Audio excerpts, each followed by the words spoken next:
Hello, YouTube. I'm sure you're very intrigued to be seeing an update from me, especially with my skin looking pink and patchy again. So, I apologize if you were hoping to see consistent, beautiful, clear skin for this update video, but that is not the case. So, my last update was 5 months ago. July, August, September, October, November. Yes, we're in November now. And in my last video, I talked about how I pretty much cured my skin. It went back to normal just by taking vitamins. I was talking about how I had a B vitamin deficiency, so I started taking B100 complex in addition to a couple of other vitamins. And I showed you my skin's progress. In case you don't remember, all the way on the left is before I started taking vitamins. This one is 1 week into taking vitamins. The next one is 1 month after taking vitamins. And then all the way to the far right at the end, that was after 5 months of taking vitamins. And as you can see, my skin was like perfect. And you know what? It pretty much stayed perfect, which is why I didn't give you any updates. There was nothing new to report, nothing happened. My skin was just staying normal and flawless and clear and beautiful again up until exactly 1 month ago, October. And the funny thing is, when my skin first started to get bad, it also happened in October. So I don't know why that is. I used to think that it was because it was around Halloween time and I wanted to start like dressing spooky and wearing spooky makeup. I thought maybe it was like my old crappy makeup making me break out, or maybe that's because when the weather starts to get cold and dry, maybe it's the dry cold air making my skin get crappy again. I don't know. I just think it is coincidental that October seems to be when things start to get shitty. So here I am to update you again. I have patches on my cheeks, and I have a little bit around my mouth. The piercing is not infected. I want to just get that out of the way. This is not from my piercing.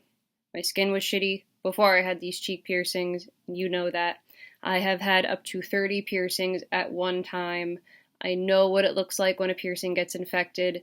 This piercing is not infected. It's not oozing anything. It's not inflamed. It's not sore. It's just the skin around it that is inflamed and red. I mean, I'm sure the piercing makes it more difficult to heal because there's a lot of movement and friction and, something for it to be rubbing on whenever I move my mouth, but let's just get that out of the way. It has nothing to do with the piercings. See, this piercing doesn't have redness around it. Next to it, yes, but not around it. This is just a spot that I've broken out before. In fact, this looks very similar to my July update. Remember when my skin got bad the second time and I went to a second dermatologist? I had a very concentrated red patch on my right cheek, just like this. So I'm very worried because right now it's concentrated in these little patches. My nose is not affected, my forehead is not affected, most of my chin, well, at least this side of my chin is not really affected, but I'm worried it's going to spread all over my face, back up here, like it did in my third dermatologist video when it was all over my face. And this is all despite still taking the vitamins. I'm still taking the B100 complex vitamins, which a lot of you were demanding I tell you what brand it was. The brand doesn't matter. It's a B vitamin. A vitamin is a vitamin is a vitamin. It's not like a prescription drug versus an over-the-counter drug where the active and inactive ingredients are different. No, it's just take vitamins. But since you were dying to know, I was taking a regular old generic B100 complex called Top Care. It was just at the King Cullen grocery store next to where I work. In addition to Centrum multivitamin. I took the women's formula because it seems to have a little bit more vitamin D than your other multivitamins, and women do need more vitamin D, they need more iron, they need more calcium than men do. So I was taking the women's formula. In addition to these two, I was also taking extra vitamin D3, and I was taking probiotics. There's a brand called PB8, or it just says PB8 on the label. I was taking probiotics, and I would occasionally take extra vitamin E and extra vitamin A, in addition to those two. So I was taking like extra vitamins. In the last few months, I have not been taking the extra vitamins. I've only been taking these two. I don't know if I need to be taking the extra A, E, and D. We're going into the winter months. We don't have that much sunlight. So should I be taking the extra vitamin D? Maybe. Remember in my last video I said high amounts of vitamin D can act almost like a steroid, especially in cases of hormonal acne, and supposedly things on the cheeks and the chin are indicators of a hormone imbalance. I don't know how true that is, but I had my friend's mother look at my skin, and she's an esthetician, and she said this could very well be hormonal, especially if I went my whole life without having skin problems and it's all of the sudden becoming an issue in the past couple years as an adult. It could be a stress hormone, and I have been very stressed, or it could be a reproductive hormone. There's this theory written by this woman. I think she wrote this book called The Woman Code, and it's mostly her trying to sell her own wellness program, but she did mention that our immune system almost has 5 layers for it to go through, and your skin is like the last stop. That's the last like signal your body can give you to let you know that something is wrong, either with your hormones or your immune system. I don't remember which is which. The stop before that, like stop number 4, is your reproductive organs. I already have endometriosis, which is technically an autoimmune disease. The endometriosis could be my body's way of trying to tell me that something is wrong, but because I'm just so used to just brushing it off and having to deal with it, that I just ignore it. And I guess it's possible that my body is saying, okay, if you're not going to pay attention to these debilitating periods we're giving you, maybe you'll pay attention if we give you a literal red flag on your skin. But all I can say is that I am not going back to any more dermatologists. I will not go back to a dermatologist, because this is not a skin problem anymore. I don't think it ever was a skin problem. I think it's a something happening inside problem. And a dermatologist can't treat me because there's nothing wrong with my skin. That sounds weird to say, but I don't think there's anything wrong with my skin. I don't think my skin is the problem. I think it's something else deeper.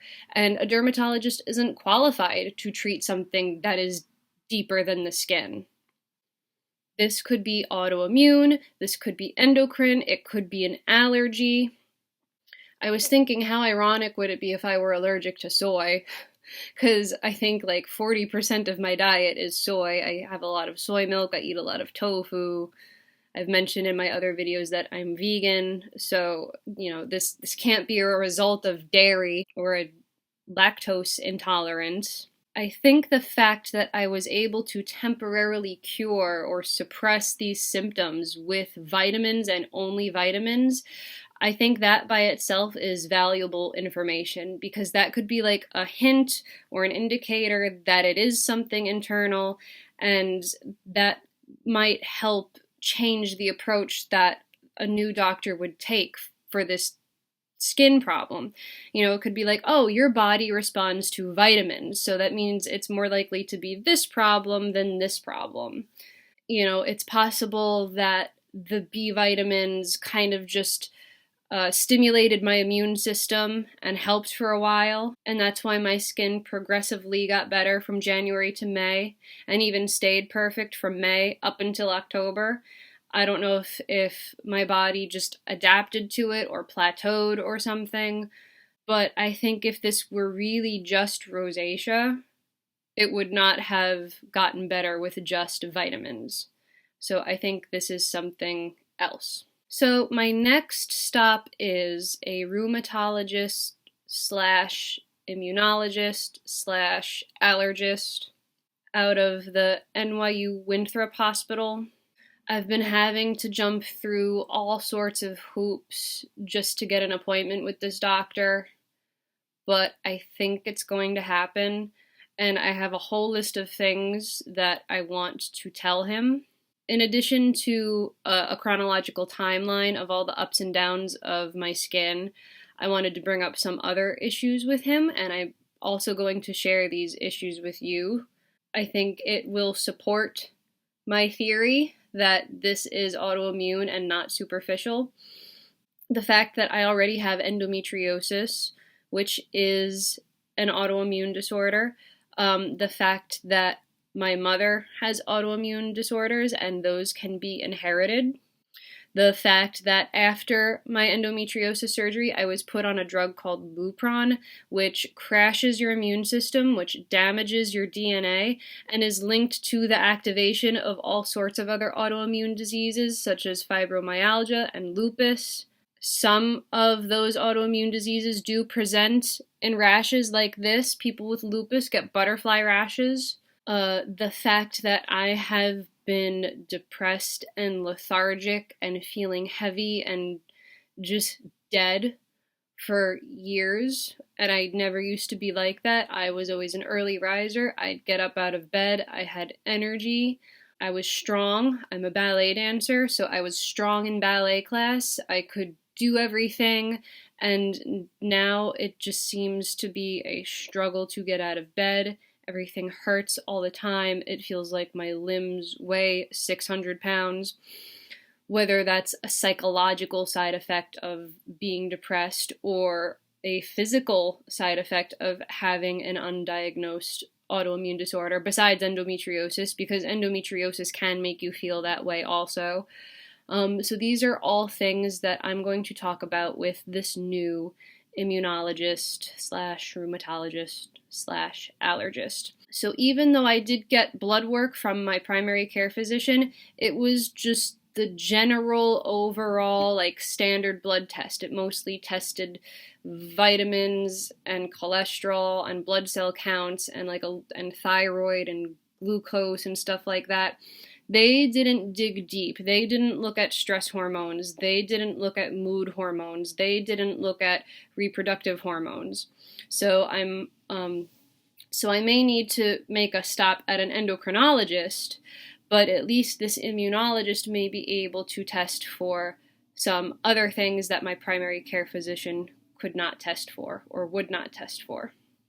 I'm sorry if you have actual rosacea and my theories and approaches were not helping your skin. Like I said, and I've said it before in my other videos, I don't think this is rosacea. I don't think it is my skin that is the problem. I think it is something else that is the problem. And dermatologists can't do anything about it. So after I see this new rheumatologist, immunologist, allergist, I will give you an update, and I'll also let you know what happens if I see an endocrinologist. Until next time.